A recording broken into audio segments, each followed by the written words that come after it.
Go.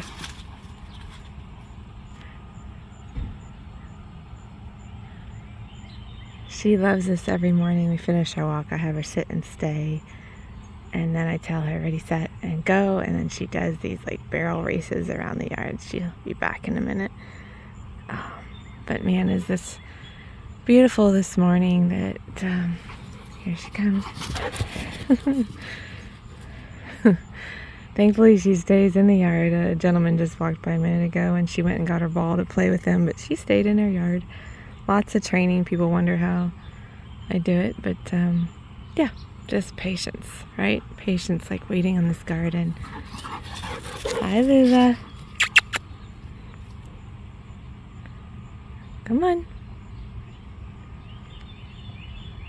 Stay.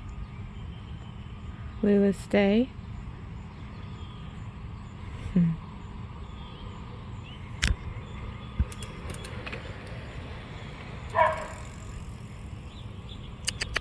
on. Come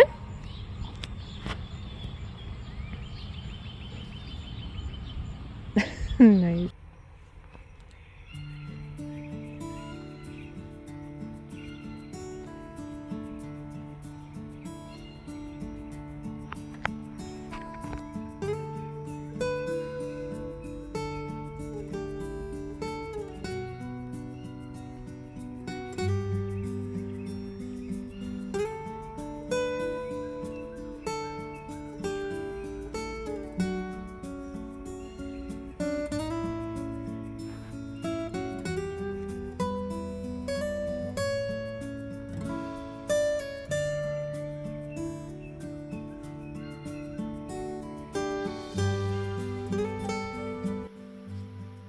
Hey there, fam. That was quite an interesting walk with Lula that morning, and I'm writing the same thing in my blog post, so you kind of overlap there, but this whole thing was just to be encouragement to you because I needed it that day. Just was feeling really heavy. Things were weighing on my mind. I sit up on my bed, which is still my mattress on the floor. Yes, that's okay. I've been doing it for a couple years now, and that's suiting me fine. Living real with Larissa here. And so I had sat up in bed and just there are nights where I process things and will be woke up with a thought that I wasn't even particularly thinking about before I went to bed, or wasn't really worried about something coming up, but sometimes I think my body is just processing, and it does happen. It's real. I've mentioned it in my CPTSD post that you can see in my life updates on my page. And so I woke up just, I'm usually a go-getter, a morning person, and I get up sometimes 4:30. That's usually my rough time, but then I work for a bit, and before the kids get up, I would take Lula on her run that we do in the morning for a couple miles every day, or depending on the weather. If it's winter, I'd take her in the afternoon. But anyway, I was like, oh, I just don't want to take her this morning. Can I just stay in bed? But no, come on, you can do this. Get up and let's go get at it. And because I had things I needed to do, but you ever remember those days when you were a kid and you needed to get on that school bus or get the ride, whatever, and you just didn't want to do it, right? So I get up and I head out, and I didn't really look at the weather. I just look out. If it's not raining, we go, right? And I love summer because this barefoot loving gal, I've been training my body to be attuned to my feet better and structurally and just working on everything. So we walk and run barefoot most of the time. I would say 90% of the time. And I live on a spot in our community here that's kind of on a hill. So everywhere I go, I come home, it's uphill. So we walk, we run back, we run uphill. And we also have a golf course behind the house. There's a house behind me, and then across what they see is a golf course. So I have beautiful views over there. And I was taking Lula that way, and man, it was a gorgeous foggy morning. And I know some people are like, oh, it's dreary. No, it was gorgeous. To see the geese, to see the pond, to even walk through the street because I couldn't see the houses. And what made it really reflective for me was dealing with things I'm understanding about myself, with the effects of abuse, that I don't like to be seen at times. I know that when I was young, I'd be picked on by my one parent for going through the house in the dark, but I always found that that felt safer. Like, why don't you turn the lights on? Well, I just didn't want to be seen. So anyway, being out in the fog was nice because I couldn't see the houses that I was walking past and they couldn't see me. And at the same time, just a reminder how that we can block things out, right? So when I get back coming up my street, I absorbed that I was in the fog, literally and figuratively, when I was on the walk going through the golf course. It wasn't until I came up my street and saw my garden that really went, ooh, I'm blessed. I'm very blessed. I may think I'm in the worst situation, but God's working. If you remember me talking, I spent $50 on seed for the garden that didn't grow, and yet look at the garden.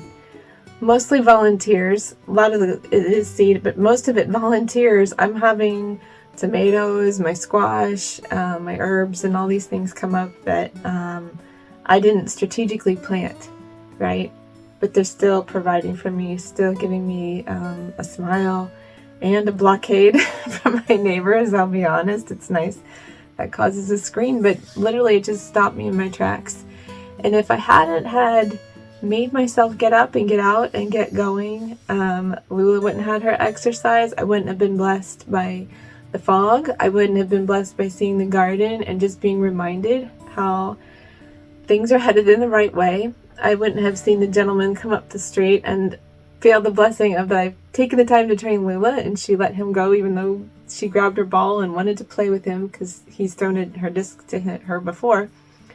And then she even saw the man on the bicycle. And later that day, there was a gal. I went out the front door and I didn't know this lady was there.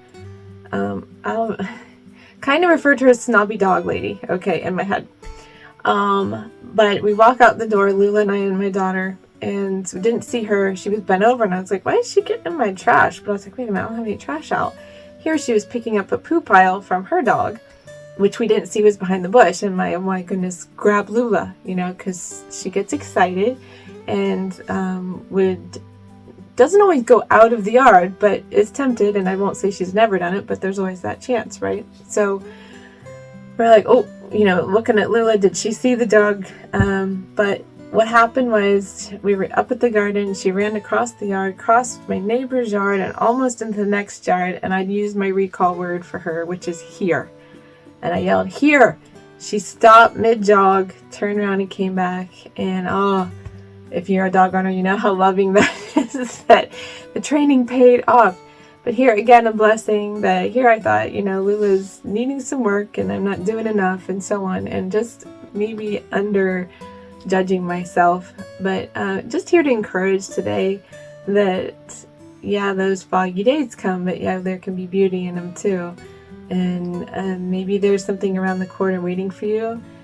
I'm still reeling and dealing really hard and learning about myself. I won't say that there isn't a day that goes by that I'm not figuring out something, or let's say a memory pops up or something says something that triggers me and sends me, and I'm getting better. I can tell when something happened that would normally trigger that it's a less and less resort to the shakes or the vertigo worsening and so on. Doesn't mean it's going to go away. I'm hopeful, but I'm glad that I can feel like it's not quite as a downhill fall each time. And yes, there are the deep ones, but it's just getting there, right? We're getting there.